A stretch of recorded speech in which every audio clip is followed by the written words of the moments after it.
I would like to send my salam and wishes to Brother Abu Farazdak for such a beautiful recitation of Dua Kumail. May I request a salawat for his health.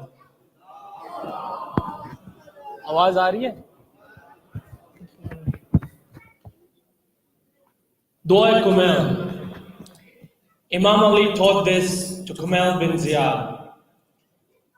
One of the verses says in it, "Oh, he whose name is a remedy, and whose remembrance is a cure, and whose obedience is wealth, have mercy upon him whose capital is hope, whose weapon is tears."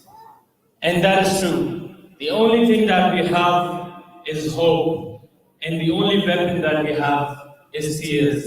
And that is how we can ask for Almighty Allah to forgive our sins, to bring our wishes, to bring all the things that we require to survive in this world, and grant us Jannah that we're looking at the end of the Judgment Day. With that, Imam Ali alayhi salam says, anger is like a fireball. Anger is like a fireball.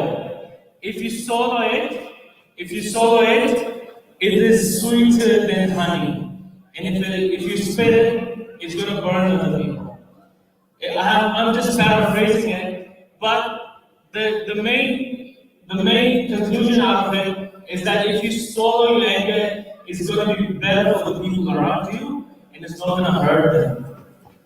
On the other side, he says, anger begins with madness and ends with regrets. And nobody wants regrets in life.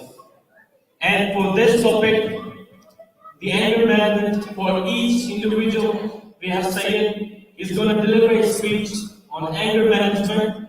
And with the name of Almighty Allah, I would like to call him and ask him to deliver his speech on anger management. With the name of Almighty Allah, Nare Takbir, Nare Takbir, Nare Risalat, Nare Risalat, Nare Hadri, Nare Hadri, Salawat. As every day, I would request all the brothers who are outside to please come inside. All the kids who are outside, may I request you to come inside.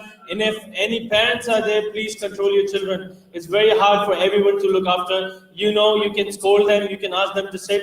If a third person does that, it's not going to look good. So may I request all the parents to take the kids inside. May I request a salawat. This is the right one. This is going to go this one. Yeah, but all the kids outside, bring them in. All the kids outside. Yeah.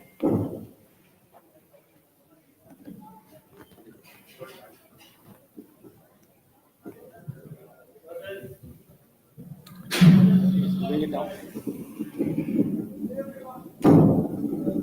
صل على محمد وآل محمد.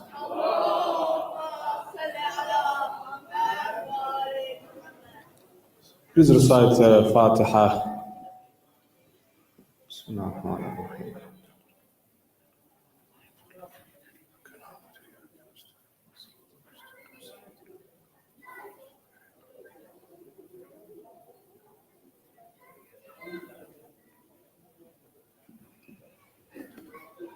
I ask all the brothers that are outside, please to come inside. Please do. Whoever is outside, please come inside so we can start the program. صل على محمد وآل محمد.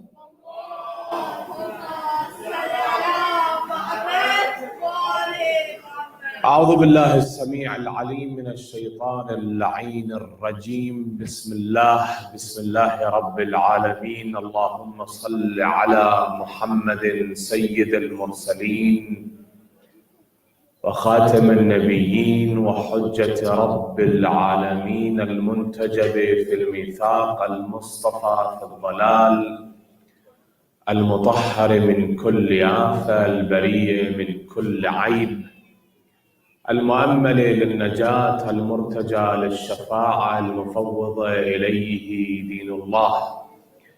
السلام عليك يا أبا عبد الله وعلى الأرواح التي حلت بفنائك. عليك مني سلام الله أبدا ما بقيت وبقي الليل والنهار، ولا جعله الله آخر العهد مني لزيارتكم. السلام على الحسين وعلى علي بن الحسين وعلى أولاد الحسين وعلى أصحاب الحسين وعلى أخته العقيلة زينب وأخيه أبا الفضل العباس ورحمة الله وبركاته. قال الله العظيم في محكم كتابه الكريم: بسم الله الرحمن الرحيم. الذين ينفقون في السراء والضراء والكاظمين الغيظ والعافين عن الناس والله يحب المحسنين. آمنا بالله. صدق الله العلي العظيم. Please recite aloud salawat.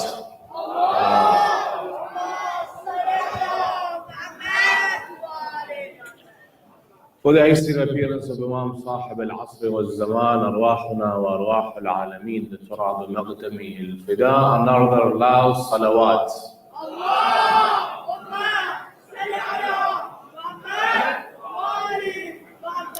Who spend in the cause of Allah during ease and hardship, and who restrain anger, and who pardon the people, and Allah loves the doers of good.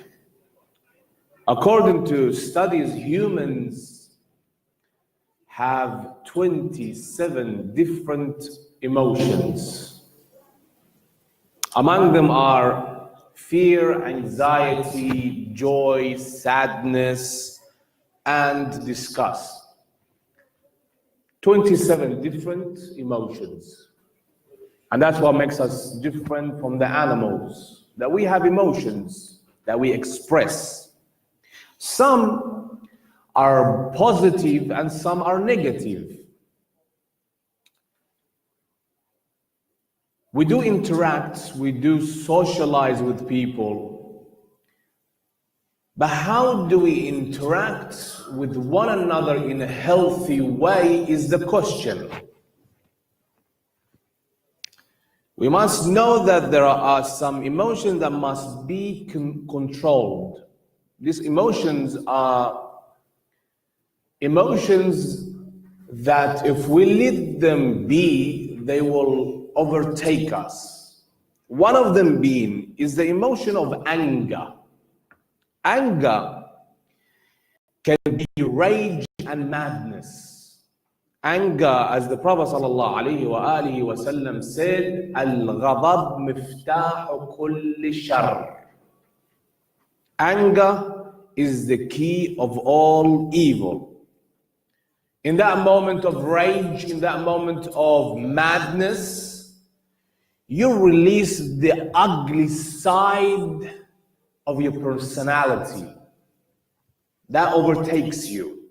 And they see you to who you really are. Even though there is two different types of anger, one that is positive and the other one that is negative. The one that I want to talk about tonight is the negative side of anger, the negative one. The positive one, the anger that you become angry for the cause of Allah, the Almighty. For Allah, you become angry. موسى بن عمران على نبينا وآله وعليه أفضل الصلاة والسلام used to be angry with Bani Israel of what he saw from them for the cause of Allah the Almighty. And we have other stories and ahadith that talk about the positive anger. It is an emotion that you express. But there is the negative side of that anger, that is a disease spreading throughout the community, throughout the world. You see, today, the road rage. If a person honks at you or he overtakes you, you see the other driver coming into rage, into madness. We're trying to make everything comfortable in life.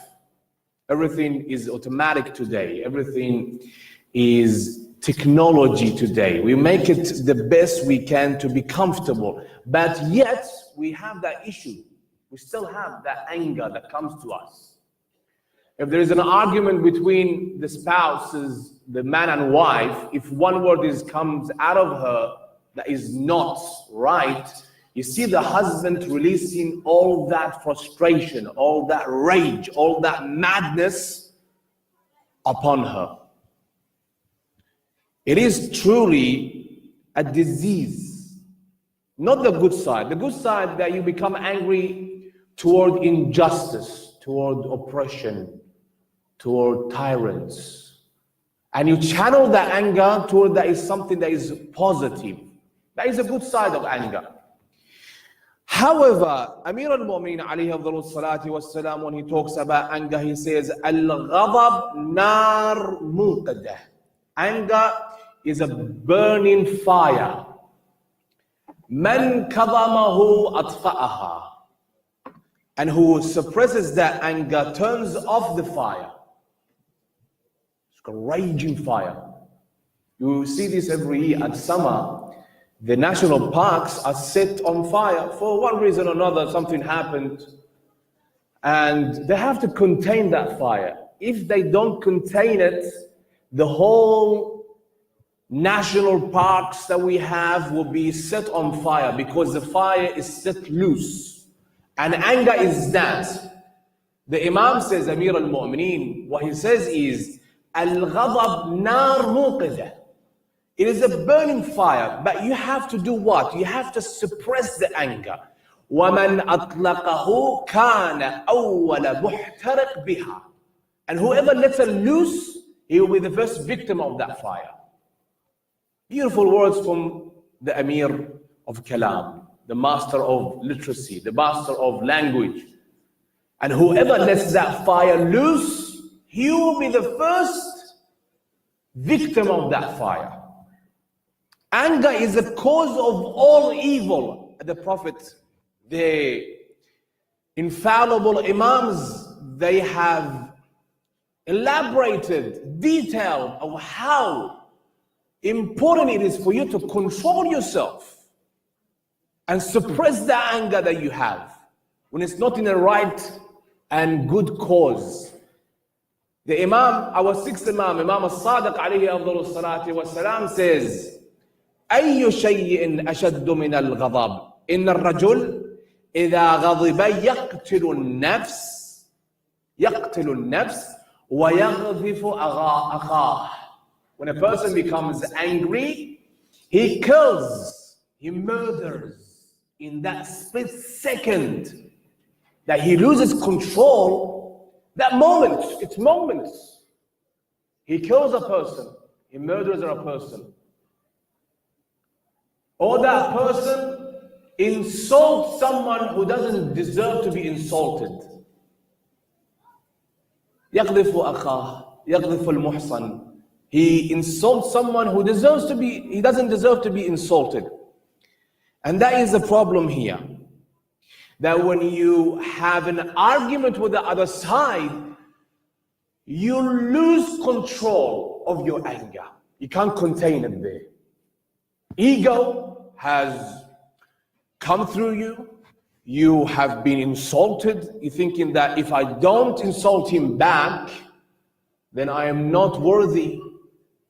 That I have to do such a thing to be a good person, to be, respected, feared among the community. Therefore, I become angry. The Amir al-Mu'minin alayhi salatu wasalam says in another hadith, Al-ghadab dharbun min al-junoon. Anger is a type of insanity. Insanity. If you take pictures or video of a person who becomes angry and you show it to him, you show it to her, when they see that video, they themselves are surprised and shocked of how they are reacting. This is why the Imam says, it's ضرب من الجنون. It's insanity. A person who is humble, who is wise, who is innocent, who is respected, when he becomes angry, he does things that he himself, when he's calm, is surprised and shocked they came from him. فَإِنَّ صَاحِبَهُ يَنْدَمْ. If he regrets his actions, then that insanity is temporary insanity. وَإِن لَمْ يَنْدَمْ مَجْنُونَهُ مُسْتَحْكَمْ. And if he doesn't regret of what he did, then what? That insanity, that anger is permanent. Even after the conflict, after the argument, after that burst, after that snap of him and that foul language and that physical, pushing and hitting, 1 hour later, 2 hours later, he still defends his action. Then that person is permanently insane. He has that insanity. Rasulullah sallallahu alayhi wa sallam, one of the companions came to him and said to the Prophet, advise me. The Prophet told him, لا تغضب, لا تغضب, لا تغضب, 3 times. Don't become angry. لا تغضب. That's all, Ya Rasulullah? Is that all you asked me to do? Not to become angry? The Prophet said, yes. لا تغضب. Don't become angry. This person left the mosque, he went to his hometown and he saw his tribe in a state of anger and rage and madness. And they're preparing for battle with another tribe. Preparing for a battle. And whoever he asks, what is the cause of all this? They don't know. They don't know. They say, well, they're preparing for battle. Someone was insulted or the right was taken, so we are preparing to fight. So when the 2 tribes were facing each other, getting ready for the battle, he asked to speak with the other tribe, negotiate. And he wasn't angry. He wasn't angry. What does that mean? That means he was thinking like a sane person. We said anger is insanity. So he wasn't angry. He came to the other tribe and he started negotiating with them, and they found out the whole thing was a misunderstanding. And there's no need to fight. Moments can turn your life into ugly life, a life of a murderer, that you commit a crime. Or a moment can save you. Moments, this man came, he negotiated with the other side, and they came to an understanding that all this is just a misunderstanding between us two, and there shouldn't be any fighting. لا تغضب, لا تغضب, لا تغضب. Don't become angry. Don't. Even when the Prophet sallallahu alaihi wasallam, the Prophet, if you look at the beginning of Islam, he endured a lot. His uncle Hamza alayhi salam was brutally killed in Uhud. His wife al-Mu'mineen Khadija bint Khuwaylid died during the economy sanction that was imposed by the mushrikeen, by Quraysh. So he endured a lot of hardship from the other side. When they were about to enter Mecca, and the Prophet at that time, he had a large army, armed to the teeth. They entered Mecca, and they conquered Mecca. Mecca is in their grasp. It's in their hands, in control of the Prophet sallallahu alaihi wasallam. One of the companions by the name of Sa'd bin Ubadah, he took the banner and he started chanting in the streets of Mecca, saying, Al-Yawm Yawmul Malhama. Today is the day of bloodshed. Today is a day of revenge. You killed our brothers, you killed our sisters, you took our rights. Today, Al-Yawm Yawmul Malhama. Today is a day that we take revenge from you. The Prophet ﷺ said to the Amir al-Mu'mineen, to Imam Ali, go take the banner from him and say something that comforts the people of Mecca. Eases the tension. Eases the tension. That is why we call Rasulullah Nabiyyur Rahmah. He has the power. He has the power to conflict the heinous and the most horrifying actions on them. He has all the power to do that. But he says to Ali, Ya Ali, go take the banner from that and ease the tension, comfort the people of Mecca. Amir al-Mu'mineen came to Sa'd and he took the banner from him and he started chanting in the streets, Al-Yawm Yawmul Marhama. Changing lam to ra. One harf, one letter. One letter can change that. Malhama to marhama. Al-Yawm Yawmul Marhama. Today is a day of forgiveness. Today is a day of mercy. You understand how important this is? In a state that you have the right to inflict harm on the other side, and you are angry.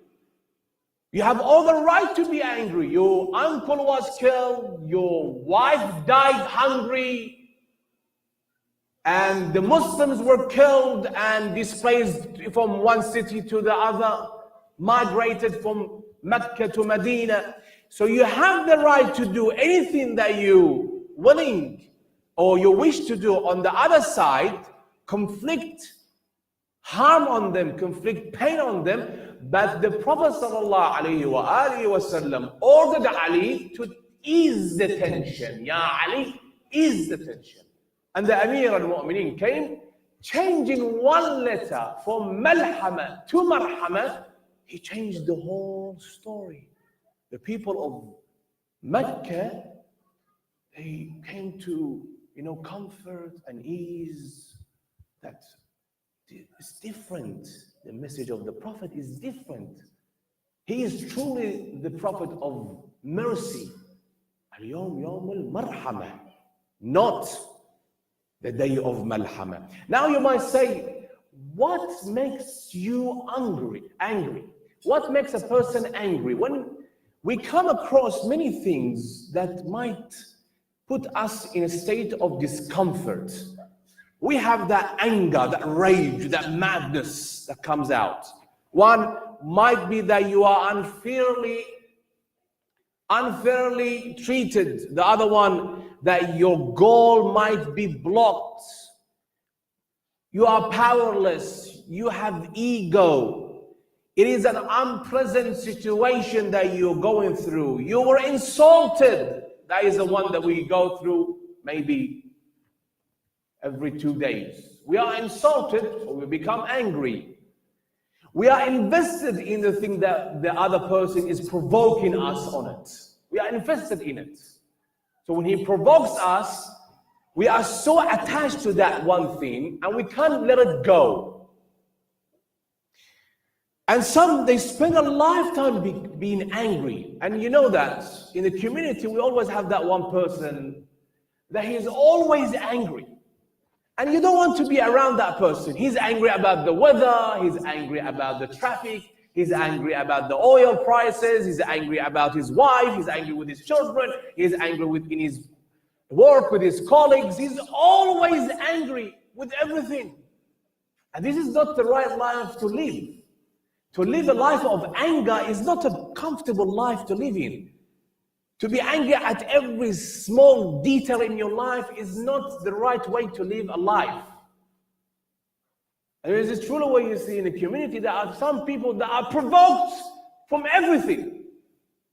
If he had an argument with his wife the night before, he has to take it on the people that he comes and he sees in the community center or at work. He can't contain that. He can't control it. And that is the problem that lies there, that he is angry in nature. And the Prophet and the Imams, they tell us, take control of that emotion. This is why you fast during the month of Ramadan. During the month of Ramadan, you'll be given an allocated time. In that time period, you're not allowed to drink, you're not allowed to eat, you're not allowed to smoke. 7 things you are not allowed to do. By the time of iftar, then you are allowed to drink water, to eat. That time that was allocated to me and you, it was prescribed to me and you, to fast that time, that gives us what? Control our body. Even though I see a cup of water in front of me and I'm thirsty, but because I'm fasting, I don't want to drink from that. Because I'm in control of my urges, of my temptations. Same thing goes with the other emotions. This is why we have the month of Ramadan. The month of Ramadan is a month of rehab. If you have those bad habits or you have those emotions that they overtake you to your ugly side, ugly reaction from you comes out to the public, that dark side, everyone can see that. The month of Ramadan is the month you can change that. So if someone provokes you later on, you are in control of that anger, of that ghadab. Ayatollah Burujardi, one of the ulama in Qom, he used to become sometimes angry. It's a human nature to be angry. Don't think it's not normal. No, it is normal. You become angry. But we said the positive side and the negative side. So he used to become angry with his students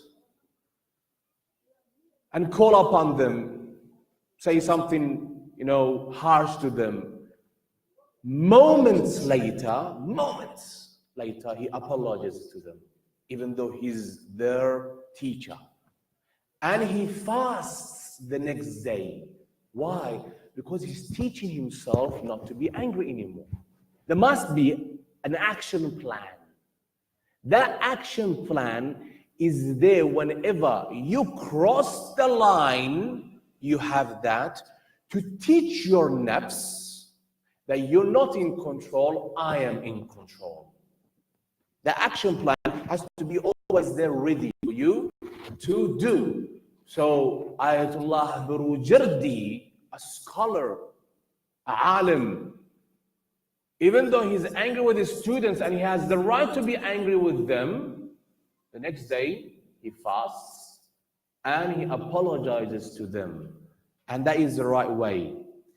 You come to the life of the Imams. We spoke of the Prophet. The Prophet said, say, Al-Yawm Yawmul Marhama. And even when the people came to him and they were the cause of his pain, the cause of his discomfort, he forgives them and he lets them go. Forgiveness is the opposite of anger and the burst and that rage and that madness. It is forgiveness. You forgive the other side. One of them is Imam As-Sajjad alayhi afdalu salati wassalam. One day he was washing his hands.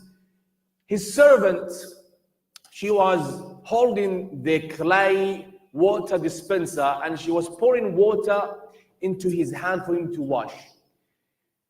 That clay dispenser of the water fell on the Imam's head.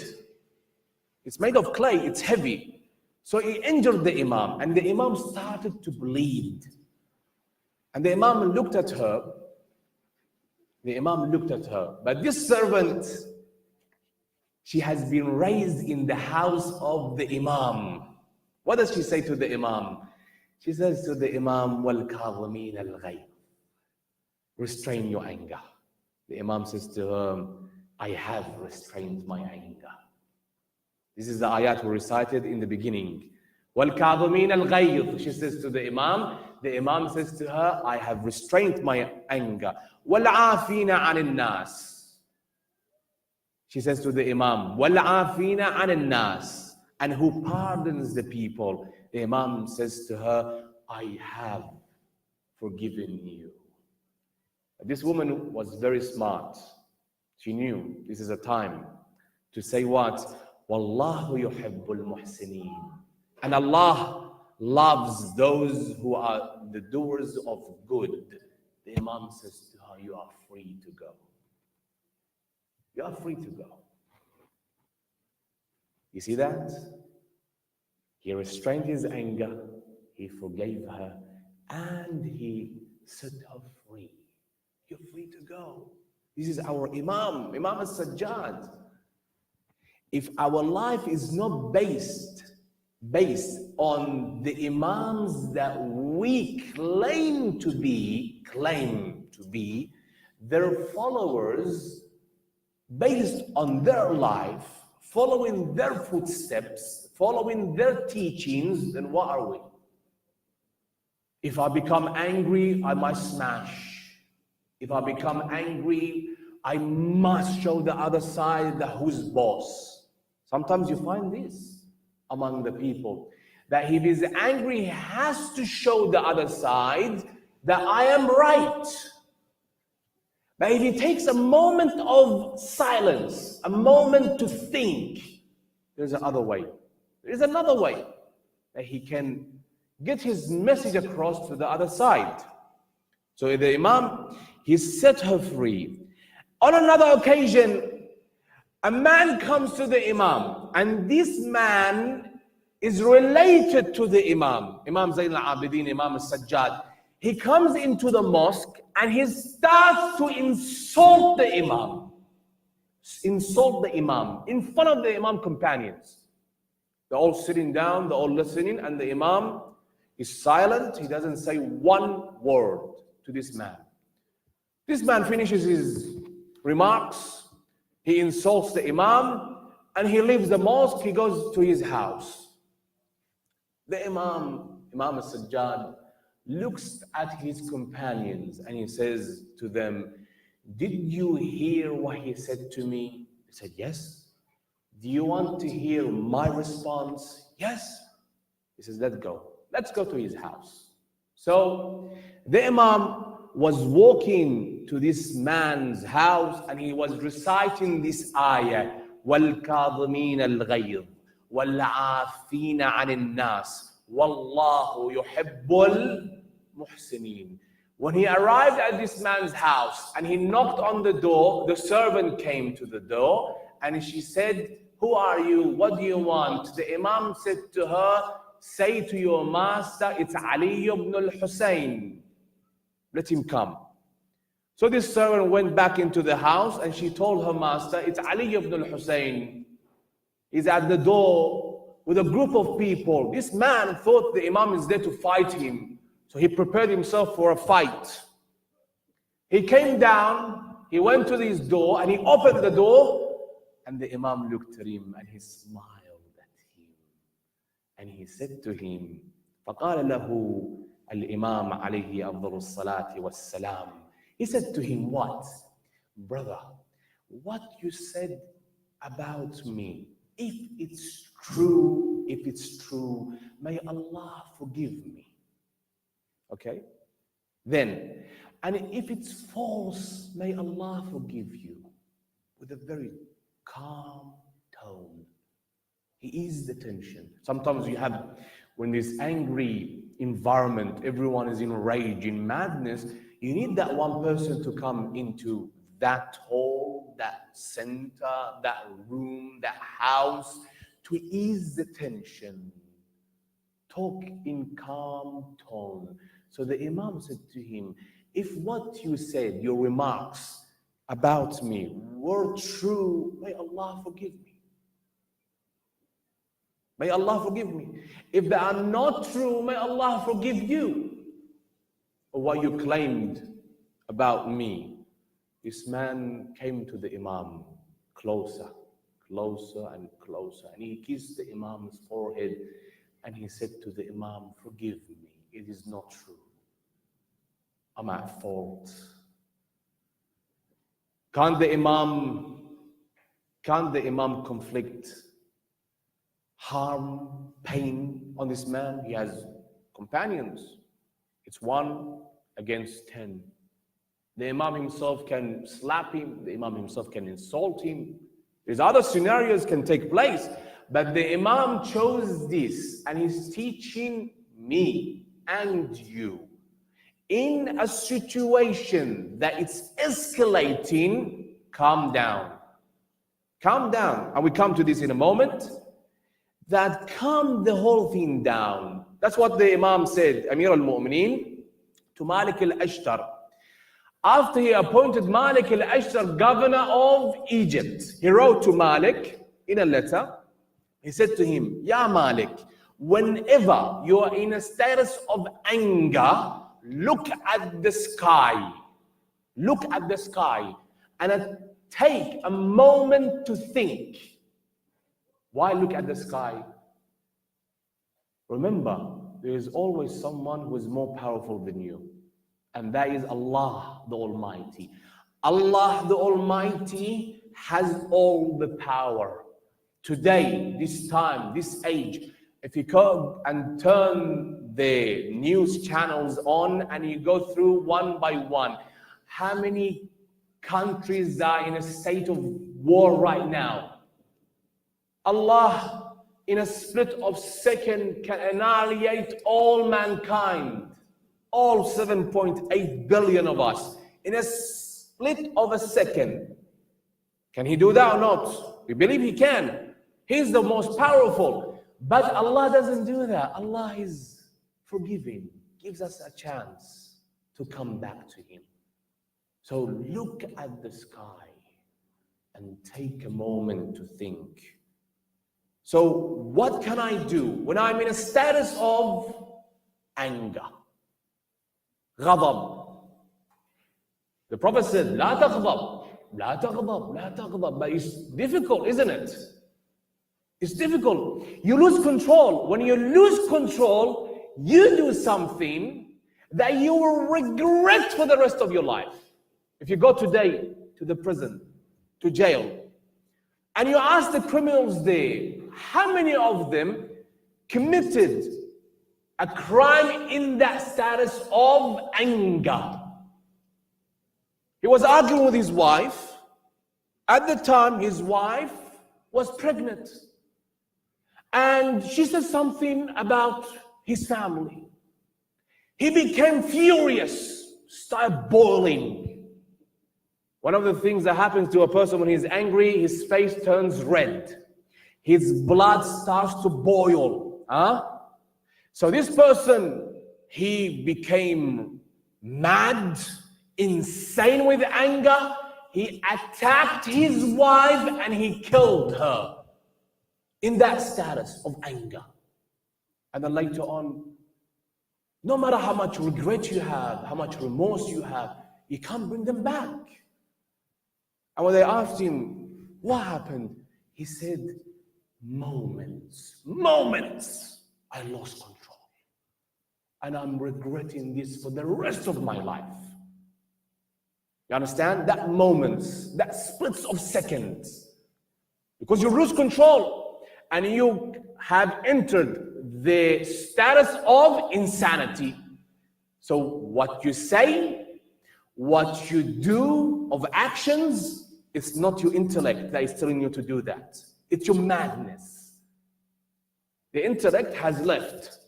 That aql has left the building. Who came to take control of the wheel? Who? Madness, insanity.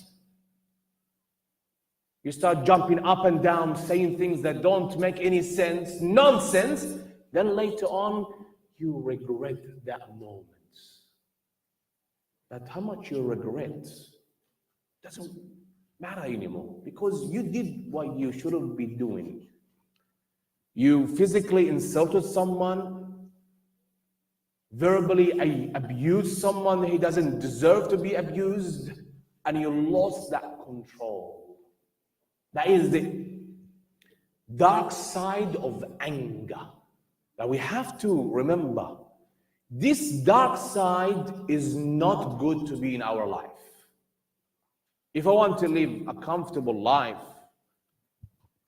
a life that I can have with my wife or the wife with her husband, there must be this. That anger doesn't come into our house. Anger doesn't exist in the center. Anger doesn't exist in the community. Anger doesn't exist in the shopping centers. Anger, this is why when you go to many of the shopping centers, they have that banner, that paper, A3 paper, printed in bold. What do they say? Zero toleration. We don't tolerate any bad behavior. Zero. One of them is being what? In a status of anger, start shouting on people. We don't want that to exist. So how can I overcome this? One was that saying of the Imam to Malik al-Ashtar, look at the sky and take a moment to think. What's the other one? If you're standing, sit. If you're sitting, lay down.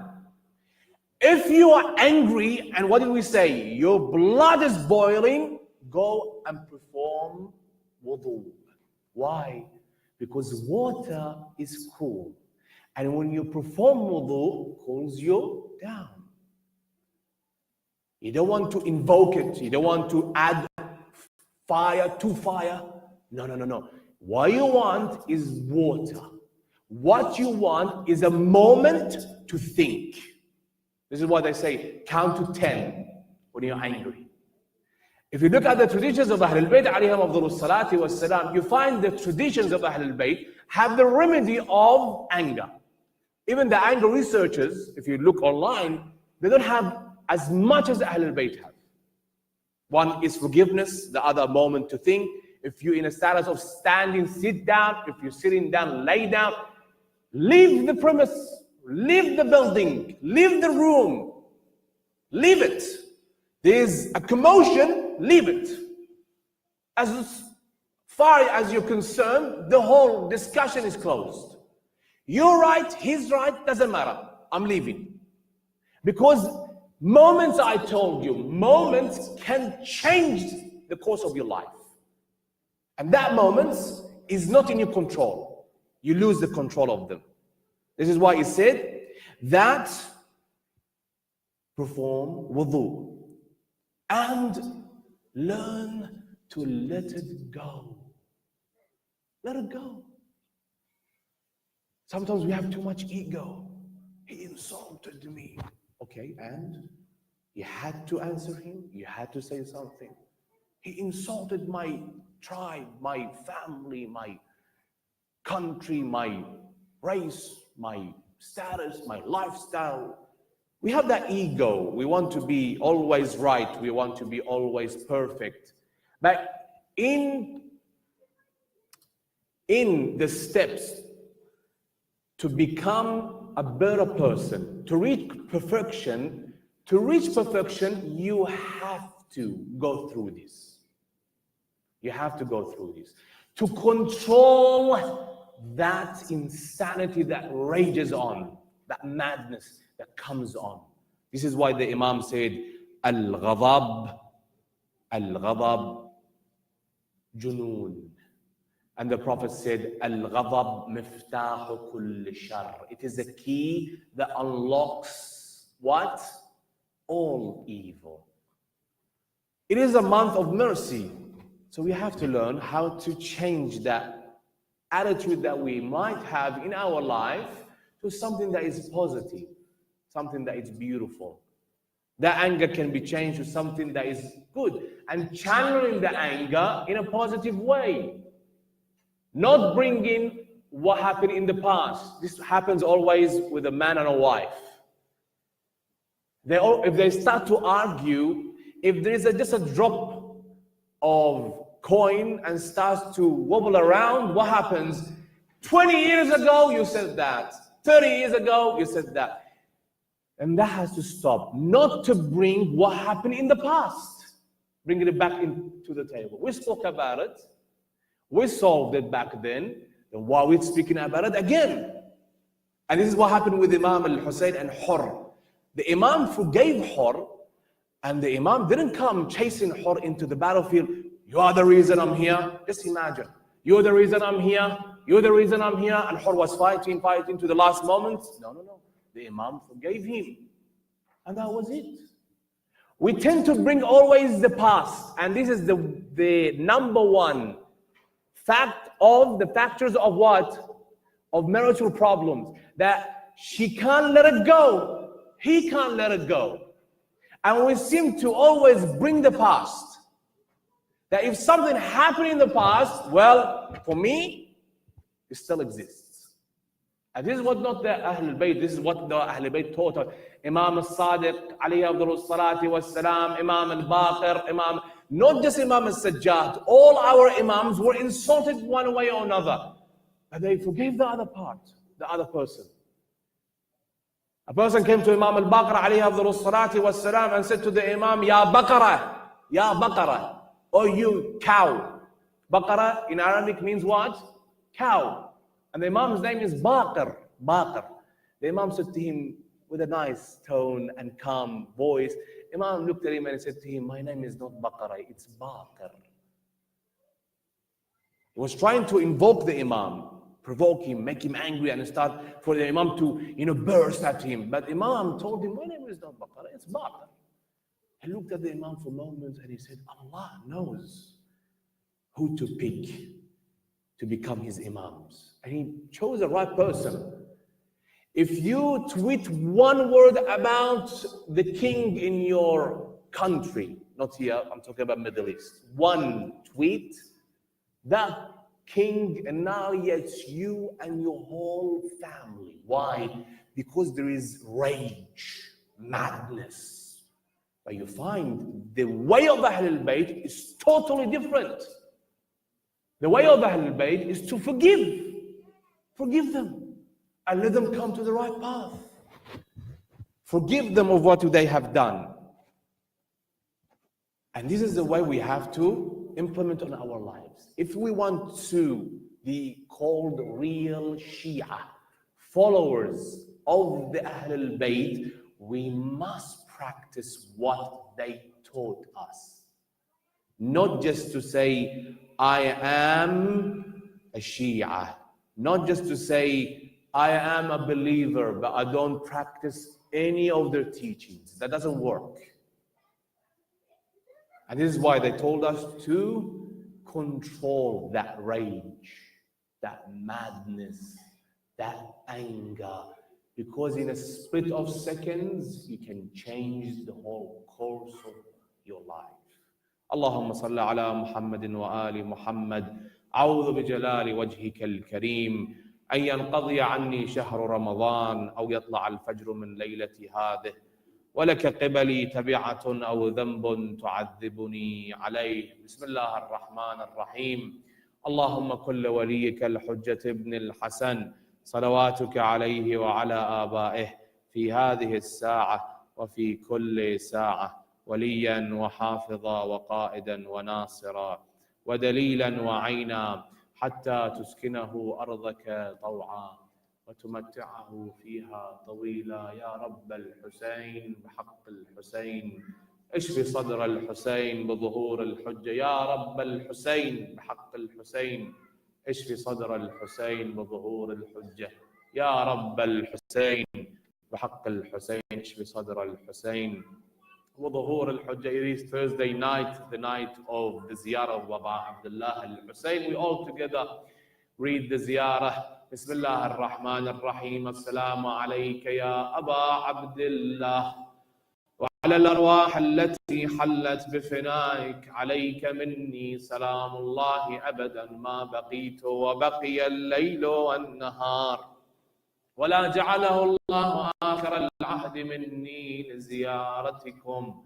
السلام على الحسين وعلى علي بن الحسين وعلى أولاد الحسين وعلى أصحاب الحسين وعلى أخته العقيلة زينب وأخيه أبا الفضل العباس ورحمة الله وبركاته. الفاتحة قبل الصلاة على محمد وآل محمد.